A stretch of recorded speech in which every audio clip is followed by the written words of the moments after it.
Hello student, आप सभी का स्वागत है मेरे इस यूट्यूब चैनल में। जैसा कि हम पिछली कक्षा में समुच्चय का बेसिक्स पढ़ चुके थे, उसकी डेफिनेशन पढ़ चुके थे, क्या होता है, कैसे इसका निरूपण होता है, ये सब हम उसमें आसानी से जान चुके थे। अब हम पढ़ने जा रहे हैं इसकी प्रश्नावली 1.1 है ना, जिसका पहला प्रश्न है, निम्नलिखित में से कौन से समुच्चय हैं, अपने उत्तर का औचित्य भी बताइए। मतलब हमें प्रश्न में ये बताना है कि ये जो हमें प्रश्न दिया गया है ये समुच्चय है कि नहीं है, मतलब यह सुपरिभाषित है अथवा नहीं है। पहला क्वेश्चन देखते हैं, 50 से कम सभी प्राकृतिक संख्याओं का समुच्चय। अब आप प्राकृतिक संख्याएं तो जानते हैं क्या होती है, n = 1 2 3 4 5, ये प्राकृतिक संख्याएं होती हैं। प्रश्न में पूछा क्या है, 50 से कम सभी प्राकृतिक संख्याएं, तो 50 से सब कम सभी प्राकृतिक संख्याएं क्या होंगी, 49 तक, यही होगी ना। और ये देखो, ये सभी के लिए एक समान है। प्राकृतिक संख्याएं सभी की नज़र में एक जैसी होती हैं, ये परिवर्तनशील नहीं है। और यदि ये परिवर्तनशील नहीं है, व्यक्ति के अनुसार नहीं बदल रही है, इसका मतलब ये कैसी है, सुपरिभाषित है। तो इस प्रकार से ये क्या हो गया, सुपरिभाषित संज्ञा है, सुपरिभाषित संग्रह है। ठीक, ये हमारा आंसर हो गया। अगला प्रश्न है, जे अक्षर से प्रारंभ होने वाले वर्ष के सभी महीनों का संग्रह है। मतलब वर्ष के वह महीने जो जे अक्षर से प्रारंभ होते हैं। हम सबसे पहले देख लेते हैं, नजले कोष्ठक में बनाते हैं, इस बात का आपको विशेष ध्यान रखना है। समुच्चय का आप कोई भी नाम दे सकते हैं, मैंने दे दिया ए। जे अक्षर से प्रारंभ होने वाला सबसे पहले क्या होता है, जनवरी, फिर फरवरी, मार्च, अप्रैल, मई, फिर होता है जून, फिर होता है जुलाई, और इसके अलावा कोई नहीं होते हैं ना, जुलाई, अगस्त, सितंबर, दिसंबर तक। तो ये 3 महीने ऐसे हैं जो हमारे जे अक्षर से शुरू होते हैं। इसका मतलब यह भी कैसा समुच्चय है, सुपरिभाषित समुच्चय है। अगला है, भारत के 5 सबसे अधिक प्रभावशाली या प्रतिभाशाली लेखकों का संग्रह। अब ये बताइए कि भारत में तो बहुत सारे लेखक हैं और बहुत सारे लेखक ऐसे हैं जो प्रतिभाशाली होंगे, लेकिन यह सबकी नज़र में या फिर सबके पैमाने के हिसाब से अलग अलग हो सकते हैं। सभी की पहुंच हर एक प्रतिभाशाली लेखक तक नहीं है, इसलिए ये जो संग्रह है यह सुपरिभाषित नहीं होगा।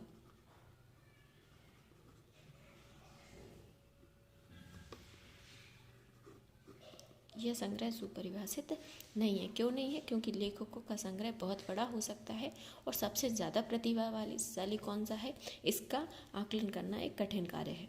विश्व के सबसे या सर्वश्रेष्ठ 11 बल्लेबाजों का संग्रह। अब ये बताइए, विश्व में तो बहुत सारे बल्लेबाज हैं, सर्वश्रेष्ठ 11 कौन से हैं, इसका आकलन करना क्या आसान होगा, नहीं होगा। जब इसका आकलन आसान नहीं है और ये सुपरिभाषित नहीं है, सुपरिभाषित क्यों नहीं है, क्योंकि ये सभी के हिसाब से अलग अलग हो सकता है, क्योंकि ये विश्व की बात हो रही है ना।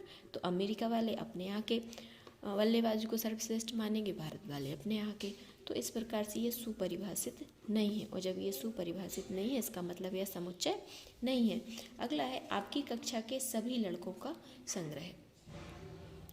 अब आपकी कक्षा में हो सकते हैं 50 लड़के हों, ये 50 जो लड़के हैं ये तो फिक्स है ना, आपकी कक्षा में जो लड़के हैं ये फिक्स हैं, और यदि ये लड़के आपके फिक्स हैं, इसका मतलब यह सुपरिभाषित है।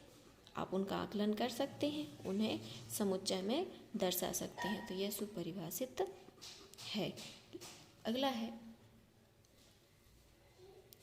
लेखक प्रेमचंद्र द्वारा लिखित उपन्यासों का संग्रह। तो लेखक प्रेमचंद्र द्वारा जो लिखित उपन्यास है ये तो फिक्स है ना, लेखक प्रेमचंद ने कितने उपन्यास लिखे हैं, यदि हम उनका सबका आकलन करें तो वो गिनने योग्य हैं, गिने जा सकते हैं। इसका मतलब कि यह कैसा है, सुपरिभाषित संग्रह है।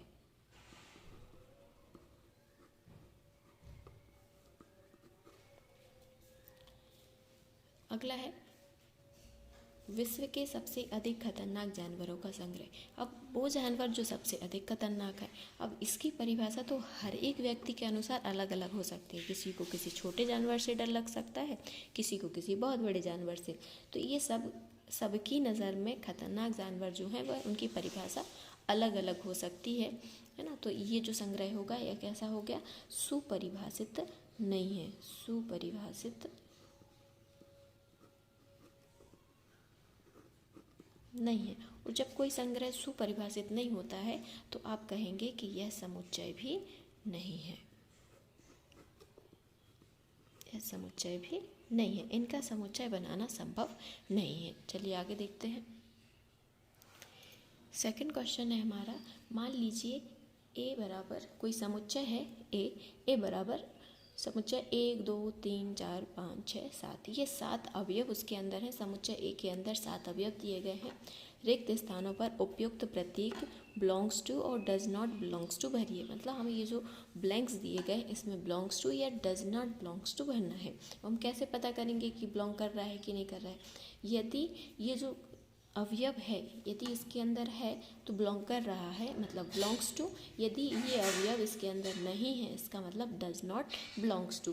क्या दिया है समुच्चय ए बराबर दिया है हमें 1 2 3 4 5 6 और 7। ये समुच्चय ए के अवयव है। ये जो समुच्चय ए के अवयव हैं इसके अलावा कोई अवयव इसमें नहीं है, तो जो अवयव इसमें नहीं होगा उसको हम लिख देंगे डज नॉट बिलोंग्स टू। 0, क्या 0 इसमें है? नहीं है, तो इसको हम लिखेंगे डज नॉट बिलोंग्स टू का चिन्ह बनाएंगे और उसको काट देंगे। अगला है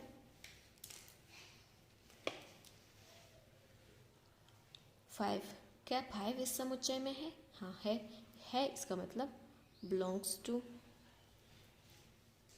9, क्या 9 इस समुच्चय में है? नहीं है, इस समुच्चय के अवयव में 9 नहीं है। सॉरी, यहाँ बिलोंग्स टू आएगा। एक मिनट,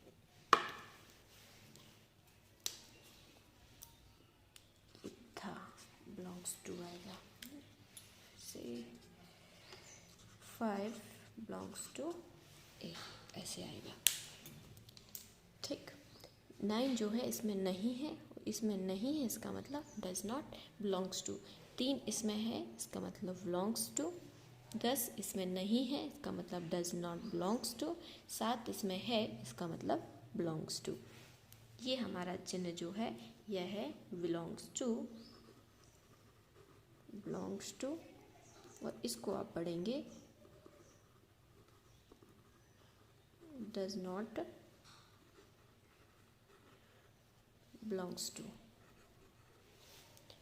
ठीक, अगला प्रश्न देखने से पहले हम कुछ स्टैंडर्ड्स सेट्स पढ़ लेते हैं जो हमें आगे चल के काम आएंगे कि किसको क्या कहते हैं। हम प्रीवियस जो कक्षाएं थी उनमें पढ़ चुके हैं, 9वीं में भी पढ़ा है और हमने 10वीं में भी इसको पढ़ा है। इसको एक बार रिवाइज कर लेते हैं, ये आगे चल के बहुत काम आएंगे। जैसे n क्या है? n यह प्राकृतिक संख्याओं का समुच्चय है। n यदि लिखा है कि n कोई समुच्चय है, इसका मतलब आपको मान लेना है कि n जो है वह प्राकृतिक संख्याओं का समुच्चय है। और ये प्राकृतिक संख्याएं होती है हमारी, तो n प्राकृतिक संख्याओं का समुच्चय है। इसी प्रकार w क्या है? पूर्ण संख्याओं का समुच्चय। पूर्ण संख्याएं क्या होती हैं? जो प्लस की भी हो और माइनस की भी हो। धन और ऋण की सभी संख्याएं हमारी कैसी होती हैं? पूर्ण संख्याएं। और पूर्ण संख्या में क्या होगा? 0। यदि हम इसमें 0 भी ऐड कर दें, 0 1 2 3 4 5, यदि हम प्राकृतिक संख्या में 0 को भी ले लें तो ये क्या हो जाएगी? पूर्ण संख्याओं का समुच्चय। पूर्णांकों का समुच्चय z बराबर ये क्या हो जाएगा हमारा? प्लस माइनस 0 तो रहेगा ही, 0 प्लस माइनस नहीं होता, 0 0 होता है। प्लस माइनस 1 प्लस माइनस 2, धन का 2 ऋण का 2। तो ये धन का भी और ऋण का भी सभी संख्याएं हमारे पास धनात्मक और ऋणात्मक दोनों रूप में होंगी। क्यों क्या है?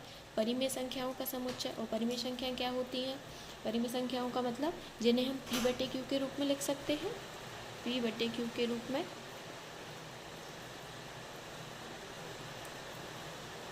लिख सकते हैं, और जिन्हें हम p/q के रूप में लिख सकते हैं उनको हम परिमेय संख्याएं कहेंगे। यहाँ पर एक कंडीशन होती है कि क्यूब डज नॉट इक्वल 0, जो q की वैल्यू है, या स्मॉल q बना दें हम इसको, या स्मॉल q की जो वैल्यू है 0 के बराबर नहीं होनी चाहिए, है ना। तो ये हमारे पास जैसे 1/2 3/4 5/, 4। इस प्रकार की जो हमारे पास परिमेय संख्याएं होती हैं यह किसके समुच्चय के अंतर्गत आएंगी?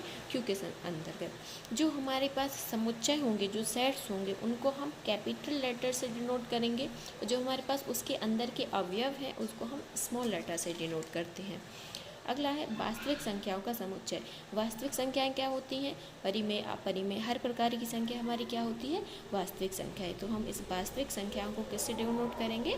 आर से डिनोट करेंगे। तो ये कुछ हमारे पास स्टैंडर्ड सेट्स हैं जिनको आपको याद करना है। हम अगला क्वेश्चन देखते हैं, क्वेश्चन नंबर 3। थर्ड क्वेश्चन है, निम्नलिखित समुच्चय के रोस्टर रूप में लिखिए। जो समुच्चय दिए गए हैं आपको, इनको रोस्टर रूप में आपको व्यक्त करना है। ये कैसे दिए गए हैं? अभी यह हमें समुच्चय निर्माण रूप में प्रदर्शित किए गए हैं। समुच्चय निर्माण रूप से इसको हमें रोस्टर या सारणीबद्ध रूप में परिवर्तित करना है। पढ़ते हैं, समुच्चय ए बराबर एक्स सच डेट, इसको हम क्या पढ़ते हैं?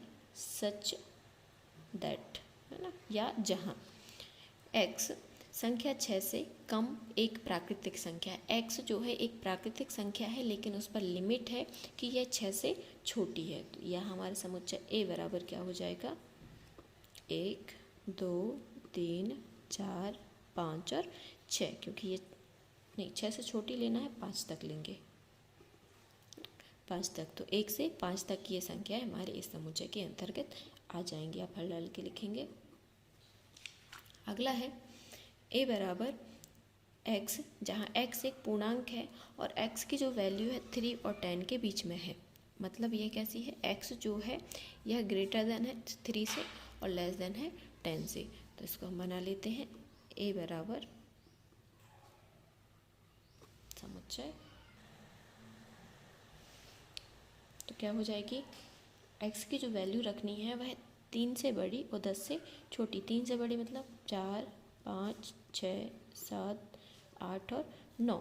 10 नहीं लेना है क्योंकि यहाँ इक्वल का साइन नहीं है, तो 10 से छोटी लेना है। इसका मतलब इसका जो हमारे पास सेट बन के आया वह क्या आया? ए बराबर 3, ये 4 से लेके 9 तक की संख्या है। अगला प्रश्न है ए इज इक्वल एक्स, जहाँ एक्स एक अभाज्य संख्या है जो 60 का भाजक है। एक्स जो है अभाज्य संख्या है, पहले तो हमें यह ध्यान देना है कि अभाज्य संख्या है। दूसरी बात यह है कि वो अभाज्य संख्या जो है वह 60 की भाजक होनी चाहिए। तो अभाज्य संख्या कौन कौन सी हैं जो 60 की भाजक है? सबसे पहले हम देखते हैं 2। क्या 2 का भाग 60 में चला जाएगा? चला जाएगा। 3, क्या 3 का चला जाएगा? चला जाएगा। फिर 5, क्या 5 का चला जाएगा? चला जाएगा। 7 का जाएगा? नहीं। 11 का नहीं। 13 का नहीं। तो इसके अलावा किसी भी और अभाज्य संख्या का भाग 60 में नहीं जाएगा। इसका मतलब इसका जो सेट बना वो क्या बना? 2, 3, 5 का। अगला प्रश्न है ए बराबर एक्स सच डेट एक्स 2 अंकों की ऐसी प्राकृतिक संख्या है जिसके अंकों का योग 9 है। मतलब वह 2 अंकों की संख्या है, प्राकृतिक है, और दूसरी बात यह है कि इसके अंकों का योग जो है वह 9 होने वाला है। चलो करके देखते हैं क्या हो जाएगा। अंकों का योग 9 कब हो जाएगा? 1 के साथ कौन होना चाहिए? 8 होना चाहिए। 2 के साथ कौन होना चाहिए? 7 होना चाहिए। 3 के साथ कौन होना चाहिए? 6। 4 के साथ 5 और 5 के साथ 4। 6 के साथ 3 और 7 के साथ 2। 8 के साथ 1 और 9 के साथ 0। तो ये वह 2 अंकों की संख्या है जिनके दोनों अंकों का योग कितना है? 9 है। तो इस प्रकार आसानी से हम समुच्चय के ज्ञात कर सकते हैं। किस प्रकार से सेट बनाया जाए ये आसानी से हम निकाल सकते हैं। समुच्चय निर्माण रूप को रोस्टर रूप में परिवर्तित करना बहुत ही आसान है। अगला है ए, जहाँ या फिर ए बराबर स्कूल शब्द के सभी अक्षरों का समुच्चय। या फिर यही प्रश्न आपका इस प्रकार से हो सकता है कि ए एक्स सच डेट एक्स स्कूल शब्द के सभी अक्षरों का एक समुच्चय है। तो ये दोनों प्रश्न एक ही बात है, इनको हल करके देखते हैं।